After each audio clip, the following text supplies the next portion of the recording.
In front of me is a lighting solution which I am actually quite excited by. This is the Zhiyun Molus B series cob lights, and they have been pretty useful on a few recent projects. The projects in which I shot with them, there were two separate sets of live sessions.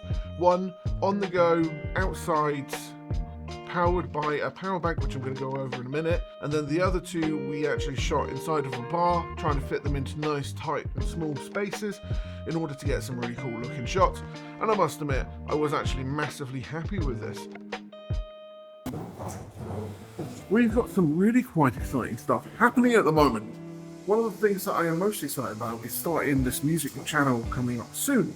But today we're going to be testing out the Zhiyun Molus B100 and B200.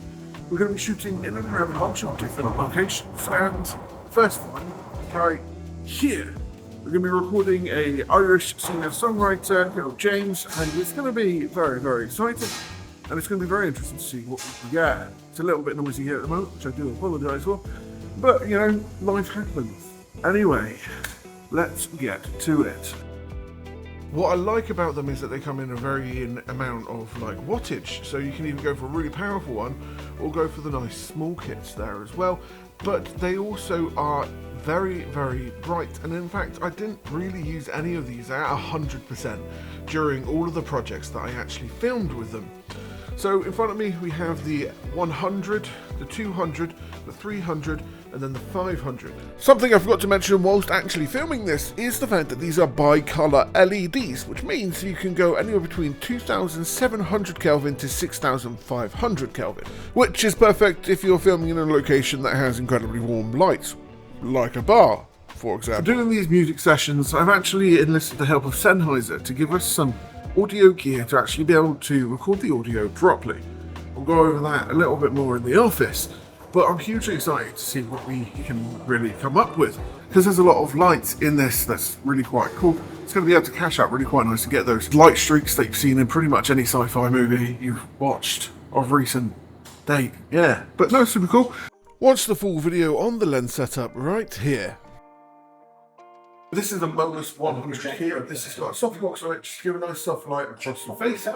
Again, it's working really quite nicely for the shoot I've done so far. I'm really quite happy with what I'm getting out of it. Again, these lights are nice and light, so comparative to my actual camera bag, the light bag and the accessory bag was actually very much lighter. That and the fact that we're shooting inside of a bar at the moment means there's a lot of sound in and around the area, and it's very hot here as well. These are completely silent, and they've actually got fans pretty much across the entire board, so they're not overheating, and we've been pretty much using these for about 2-3 hours just purely on throughout the entire thing. Anyway, let's go check out the other light. Over here is my side light, so because we're working with anamorphics today, I want to make sure I get as much of the beautiful bokeh and light trails as possible. So we've literally just got a reflector here, just smashing light into it. We've got the most powerful light that I've got with me today as well, so this is the 200, minus 200. And again, it's working out really nicely, getting some actually beautiful images out of it. The compact, lightweight nature of the 100 and the 200 watt variants of the Molus was amazing. It fit really nice into a camera bag, and this is something that I can see myself taking pretty much anywhere. The only thing I would say is I wish they had a V-mount attached to them, so I could actually use a V-mount battery right at the back. But other than that, this can be simply sorted out with a battery bank. Now, speaking of the battery bank, I wanted to try it out on the most powerful variants just because I like to make my life harder, and we took them to a place called the Lavernock Battery near Penarth to actually, get some cool shots and a new session and test out some other bits.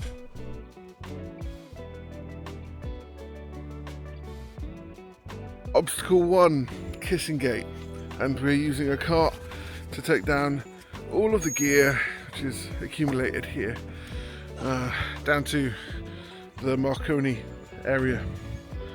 How are you finding it? Yeah, great.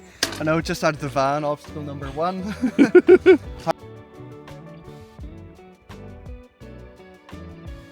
Part of the battery, but still trying to work out if this is a good idea or a bad idea. What do you reckon? What does it look like on my face? Bad idea? I don't know. What was that, Stu? Better locations later on. Yeah, I think so. I've been more military stuff. This for me seems like a... Okay, so we've got ourselves a nice little location here, as you can see. I'm just going to be using a simple 2-light setup for this. I'm going to be using the Smoke Ninja as well to kind of get some cool shots. The lights I've set up this time are the 2 more powerful variants because we have got a battery bank and I want to see if I can overpower the sun with the 500mm. 500 watt, Stuart. 500 watt. A little bit later on.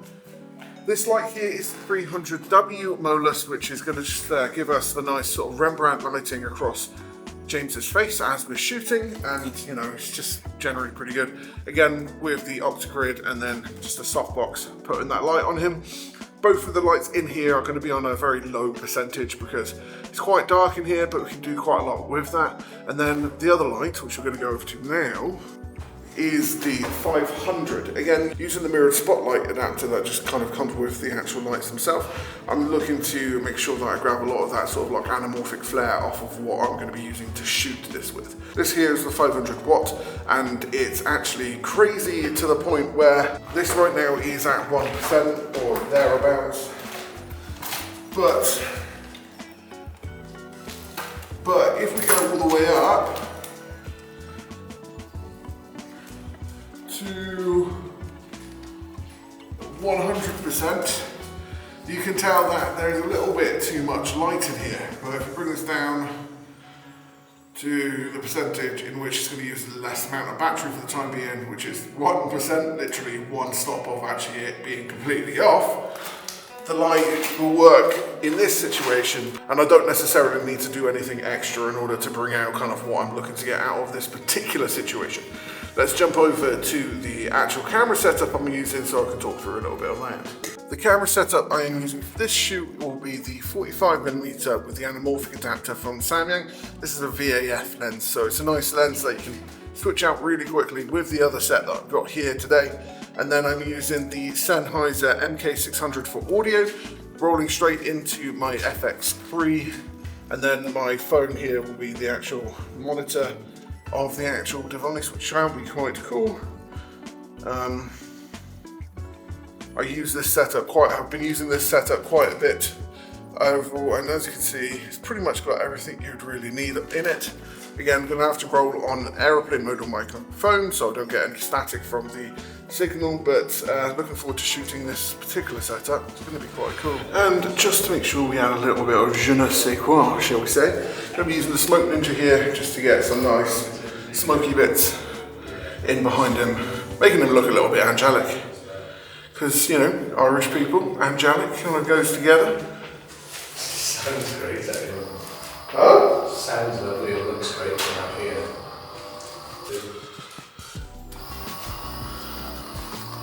Je ne sais quoi.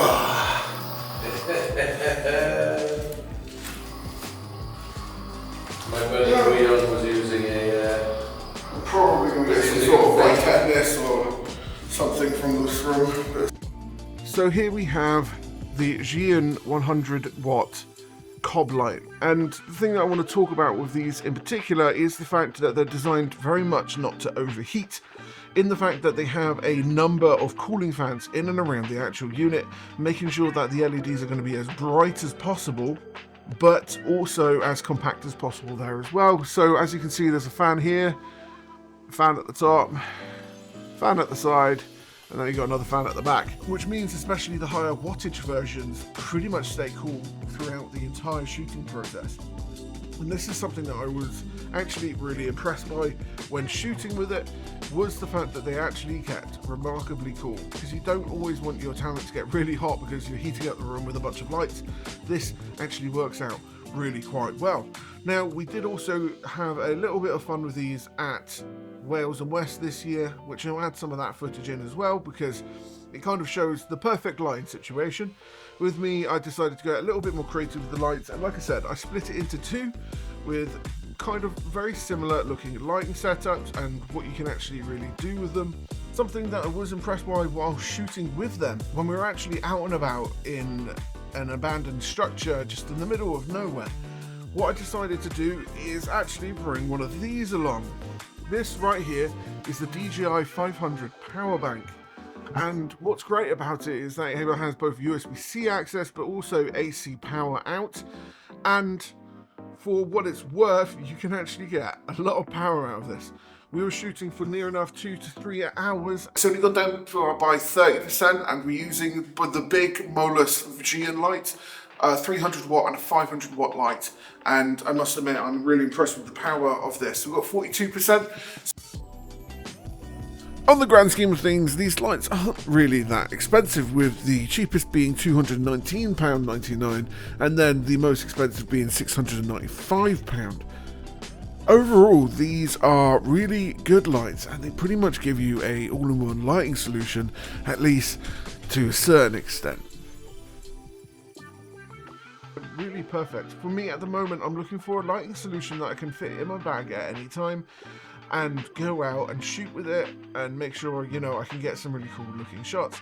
Now, when it comes to the shoots that I did with them, it was actually quite nice to go out with a large amount of gear to be able to shoot.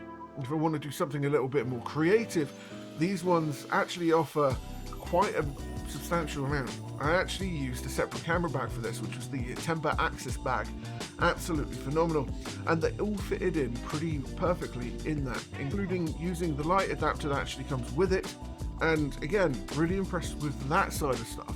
Overall, the size for both the 500, the larger set as well, actually was pretty perfect throughout the entire shoot, and something that I was impressed by. So yeah, my final thoughts on the lights. Trying to travel light, they will fit into your camera bag pretty easily, and this is one of the biggest deciding factors for me when it comes to lighting solutions for products, because usually I would use something like a Rotolight EOS 2 to take out and about, but with the right solution you can pretty much power one of these off of a power bank, and I'm sure you're able to adapt it to be able to, with a V-mount battery, and overall have a really pleasant solution for them.